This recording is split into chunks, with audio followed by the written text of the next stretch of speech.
ओम नमो भगवते वासुदेवाय।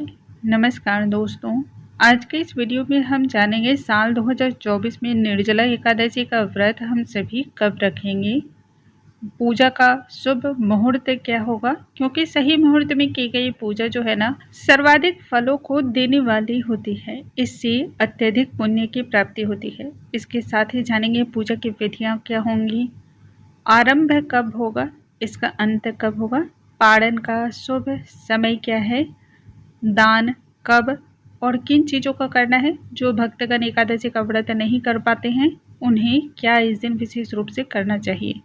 आइए वीडियो को हम स्टार्ट करते हैं।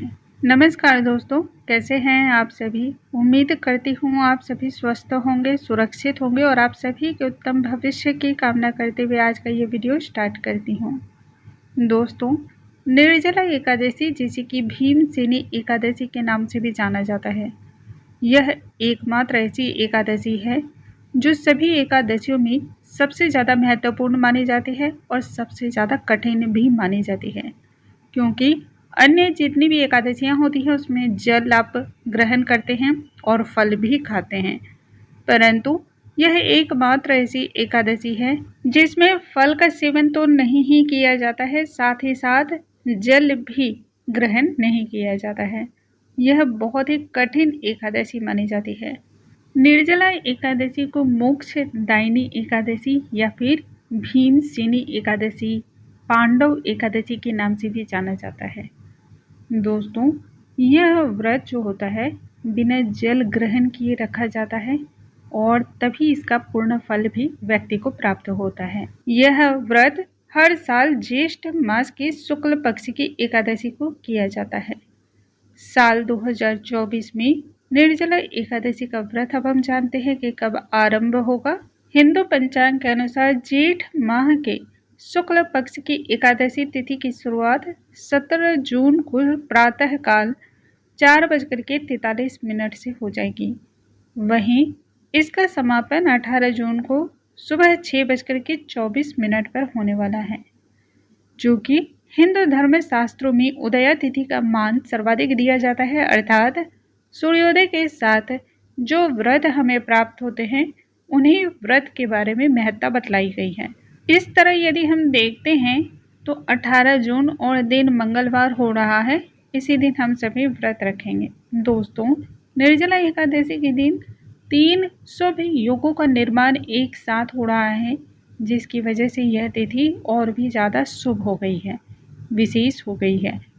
इस दिन त्रिपुष्कर योग, शिव योग और स्वाति नक्षत्र का अद्भुत संयोग बन रहा है, जिसकी वजह से भी यह एकादशी बहुत ही विशेष हो रही है। दोस्तों, इसके साथ ही अब हम जानते हैं पारण का शुभ मुहूर्त क्या रहने वाला है।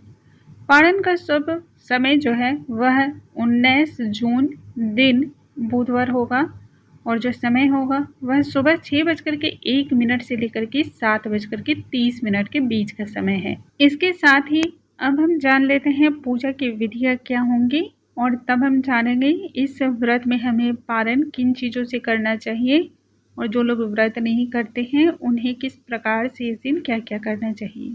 एकादशी के संपूर्ण लाभ को प्राप्त करने के लिए एक दिन पहले यानी कि 10वीं तिथि को ही आपको शुद्ध तरीके से स्नान वगैरह कर लेना है। अपने बालों को धो करके अच्छी प्रकार से स्नान कर लें और फिर इस दिन शुद्ध सात्विक भोजन को ग्रहण करना है। व्रत करने वाले प्रत्येक भक्तगण को इस बात का जरूर ध्यान रखना है कि एक दिन पूर्व जो खाना बनाया जाता है इसमें बैंगन, सलजम, मूली, गोभी, सेम की फलियाँ, उड़द की दाल, मसूर की दाल, प्याज, लहसुन, सादा नमक या फिर अन्य प्रकार के तामसिक भोजन, इसके साथ ही दूसरे के यहाँ का अन्न और जल भी ग्रहण नहीं करना चाहिए। 10वीं तिथि को संध्या काल के बाद अन्न का सेवन बंद कर देना चाहिए। यह विशेषकर ध्यान रखेंगे। एकादशी में यह और भी ज़्यादा आवश्यक हो जाता है कि इस दिन पानी से भरी हुई जो चीज़ें होती हैं उनका ज़्यादातर सेवन करें, क्योंकि गरिष्ठ जो भोजन होता है इससे दूसरे दिन आपको प्यास लग सकती है और व्रत करने में कठिनाई हो सकती है। इसलिए इन बातों का ध्यान रखने से व्रत आपका बहुत ही सरलतापूर्वक हो जाता है। खाना बनाते वक्त आपको भगवान श्री हरि के नामों का जाप करना चाहिए। इससे भोजन में कई गुना ज़्यादा गुण मौजूद होते हैं। दैवीय गुण ऊर्जा आपको अंदर तक महसूस इससे होती है। एकादशी के दिन ब्रह्म मुहूर्त में उठ करके घर के नित्य जो भी कर्म होते हैं उन्हें समाप्त करके स्नान इत्यादि कर लें। यदि यह संभव ना बन पड़े तो कम से कम सुबह 6 बजे के पूर्व तो स्नान अवश्य ही कर लेना चाहिए। घर के मुख्य द्वार पर स्वास्तिक का निर्माण करें। यदि हल्दी से कर सकते हैं तो बहुत ही शुभ होता है। घर में हल्दी वाले जल के छींटे लगाने चाहिए और छींटे लगाते समय ओम नमो भगवती वासुदेवाय नमः मंत्र का जाप करते रहना चाहिए। फिर सूर्य नारायण भगवान को जल अर्पण करें और फिर घर के मंदिर में भगवान श्री हरि के समक्ष एक दीपक प्रज्वलित करें। तेल का दीपक बहुत ही शुभ माना जाता है और यदि आपसे ना बन पड़े तब घी का भी दीपक लगा सकते हैं। व्रत का सबसे पहले संकल्प लें, फिर भगवान श्री हरि को अलग अलग प्रकार से स्नान कराया जाता है, अलग अलग प्रकार से अभिषेक किया जाता है। यदि आपके पास दक्षिणावर्ती शंख हो तब उसके द्वारा आपको अभिषेक अवश्य ही करना चाहिए। इससे अनंत कोटि गुना पुण्य फल की प्राप्ति होती है। देखिए, वैसे तो एकादशी अपने आप में ही अति श्रेष्ठ मानी जाती है, परंतु निर्जला एकादशी तो सर्वश्रेष्ठों में भी श्रेष्ठ मानी जाती है। इसलिए इस दिन जो भी कार्य आप करते हैं उसका अनंत कोटि गुना अधिक आपको पुण्य फल प्राप्त होता है। जल से, दूध से, इत्र के जल के द्वारा, पंचामृत से, तो इन चीज़ों से भगवान श्री हरि का या लड्डू गोपाल हैं तो उनका अभिषेक कराएं। फिर अच्छी प्रकार से स्नान वगैरह कराने के बाद पोछ के वस्त्र समर्पित करें। वस्त्र के रूप में कलावा या फिर कच्चे सूत की माला बनाकर भी आप उन्हें पहना सकते हैं। तत्पश्चात आपको भगवान श्री हरि के मस्तक पर पीला चंदन और अष्टगंध लगाना चाहिए। इत्र की सेवा अवश्य ही देनी चाहिए। भगवान श्री हरि के मस्तक पर तुलसी का दल रखने से अनंत कोटि फल की प्राप्ति होती है और जन्म जन्मांतर के पाप भी इससे नष्ट हो जाते हैं। याद रखें, तुलसी के जो दल हैं वह आपको एक दिन पहले ही तोड़ करके रख लेने हैं। एकादशी के दिन तुलसी को किसी भी तरह से कष्ट नहीं दिया जाता है। फिर आप भोग लगाएं। भोग में पीले मिष्ठान का भोग लगा सकते हैं या फिर मखाने का खीर बना सकते हैं या अन्य प्रकार की आपके पास जो भी ऋतु फल हैं उनका भी भोग आप लगा सकते हैं। आंवले के मुरब्बा का भी भोग लगा सकते हैं।